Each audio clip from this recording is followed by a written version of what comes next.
సికింద్రాబాద్ నగరం శ్రీనివాస్ నగర్ లో వెలిసిన శ్రీ గిరి పద్మావతి గోదా సమేత ప్రసన్న వెంకటేశ్వర స్వామి ఆలయ పునఃప్రారంభం కార్యక్రమం అంగరంగ వైభవంగా జరిగింది.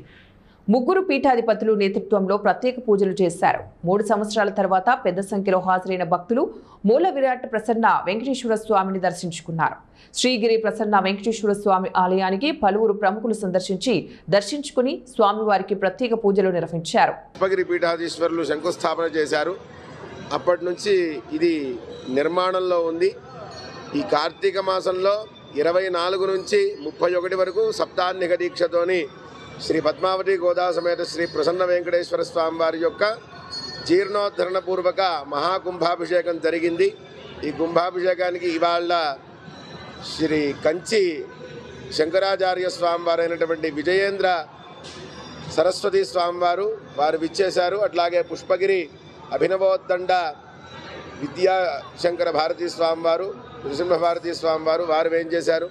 అట్లాగే అష్టాక్షరి శ్రీమద్ పరమహంస పరివ్రాజకాచార్యులు శ్రీ శ్రీ శ్రీ త్రిదండి అష్టాక్షరి సంపత్కుమార్ రామానుజర్ స్వామివారు ముగ్గురు యతీశ్వరులు ఈరోజు విచ్చేసి ఈరోజు కార్యక్రమంలో పాల్గొని వారి యొక్క అమృతహస్తముల ద్వారా కుంభాభిషేకాన్ని నిర్వహించడం జరిగింది.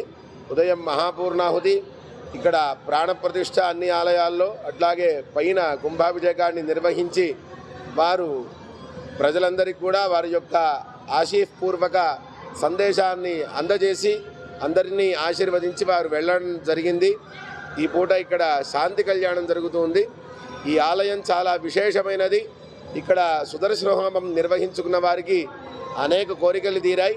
కాబట్టి భక్తులందరూ కూడా ఈ ఆలయానికి విచ్చేసి స్వామివారిని సేవించి తమ తమ కోరికలని తీర్చుకోవాల్సిందిగా సూచిస్తూ ఉన్నాం.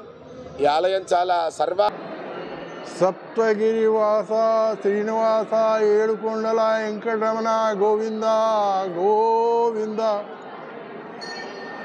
ఈ ఆలయ నిర్మాణము అతి చక్కగా, ఎంతో పుణ్యం ఉంటే ఇలాంటి ఆలయాలు నిర్మించలేరు. భక్తులందరికీ శతకోటి వందనాలు.